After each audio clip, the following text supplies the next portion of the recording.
Pemerintah melalui Menteri Sekretaris Negara Prasetyo Hadi meminta maaf atas maraknya kasus keracunan makanan bergizi gratis di sejumlah daerah. Pelaksanaan MBG akan dievaluasi usai ratusan siswa menjadi korban keracunan. Hari ini memang ada yang keracunan. Kalau tidak salah adalah 0,005. Berarti keberhasilannya adalah 99,99%.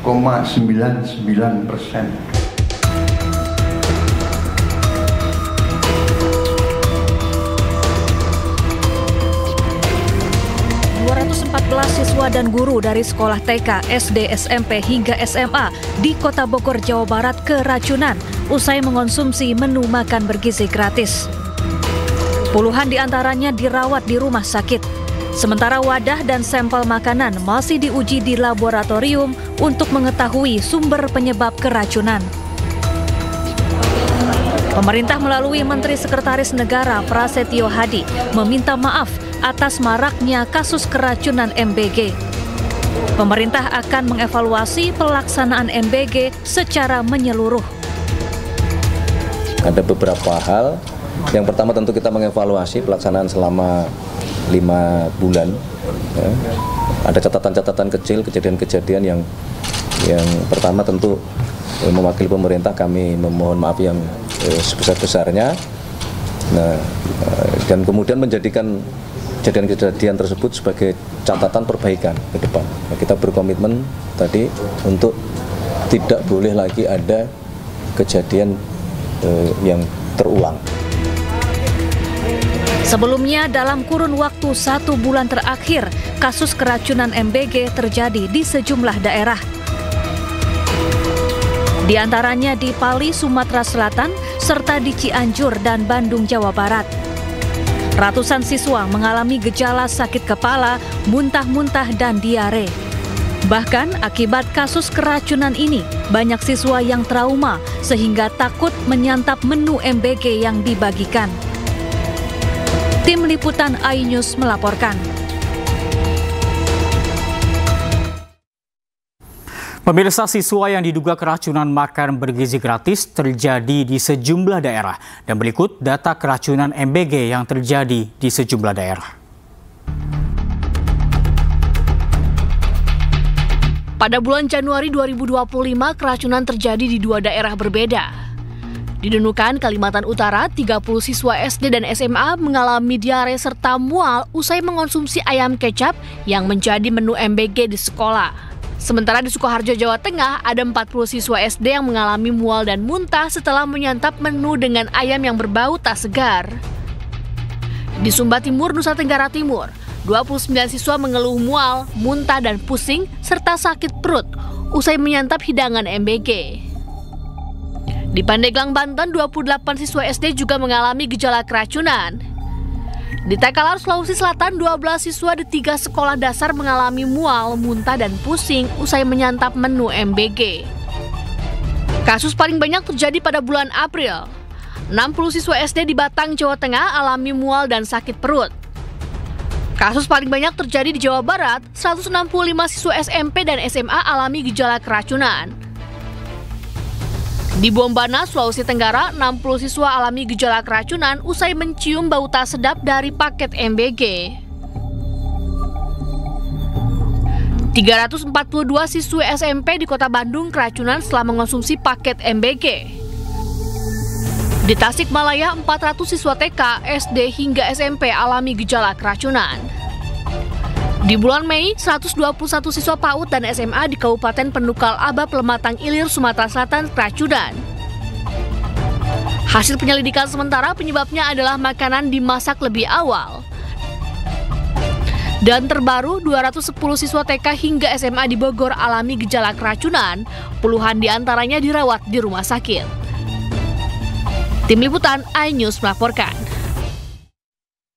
Kita ke informasi lain, pemirsa. Kementerian Pendidikan Tinggi, Sains dan Teknologi perkuat kerjasama di bidang pendidikan, sains dan teknologi dengan pemerintah Arab Saudi.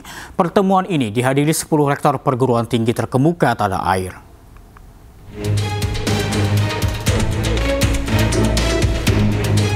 Beberapa program kerjasama dibawa Mendikti Saintek Brian Yuliarto saat hadir dalam pertemuan lanjutan dengan Duta Besar Arab Saudi untuk Indonesia, Faisal Abdullah Amodi. Kerjasama yang akan diperkuat dalam bidang pendidikan, sains, dan teknologi, antara lain penelitian bersama antar kampus, program joint degree atau double degree, dan kunjungan profesor dari kedua negara. Rencana kerjasama ini juga mencakup peningkatan kualitas SDM melalui program pertukaran dosen dan mahasiswa, serta kolaborasi riset yang menghasilkan inovasi dan terobosan baru. Dalam pertemuan ini juga dihadiri 10 rektor perguruan tinggi negeri terkemuka tanah air. Dalam waktu dekat, tadi Pak Duta Besar menyampaikan kita akan menulis surat secara resmi, tentu melalui Kementerian Luar Negeri juga, untuk mengusulkan program-program yang dapat dilakukan dengan segera yang tadi sudah kami sampaikan dengan Kementerian Pendidikan di Arab Saudi. وجميع المقترحات المقدمة من وزارة التعليم وغيرها من الجهات الحكومية في أندونيسيا بكل تأكيد تلقى كل رعاية واهتمام من حكومة المملكة العربية السعودية. Segala usulan yang disampaikan oleh Kementerian. Duta Besar Arab Saudi juga berharap banyak kampus di Indonesia yang terakreditasi Arab Saudi. Hal ini akan berdampak positif terhadap meningkatnya jumlah mahasiswa Arab Saudi yang kuliah di Indonesia. Tim Liputan, iNews melaporkan. Pemirsa, pertemuan antara Prabowo Subianto dengan Megawati Soekarno Putri rencananya akan kembali digelar. Nasi goreng buatan Megawati menjadi makanan yang dinanti-nanti oleh Presiden Prabowo.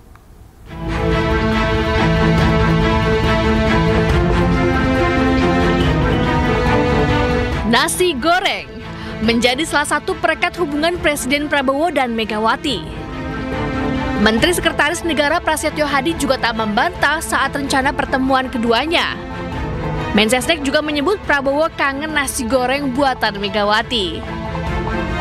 Kapan, Mas? Kan kangennya sudah 2,5 tahun, tapi kemarin kan sudah, alhamdulillah sudah ketemu beliau berdua. Kapan lagi Mas bertemu? Buat makan nasi goreng lagi? Sedang diatur, tenang aja.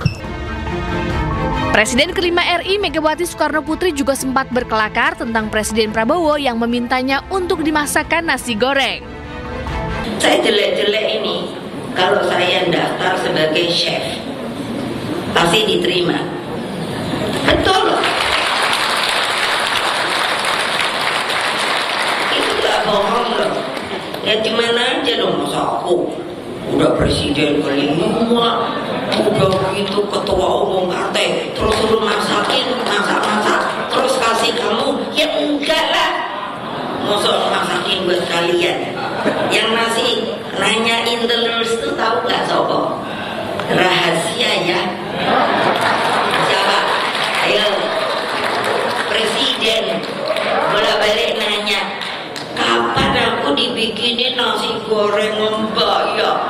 Ayo presiden sopo yuk.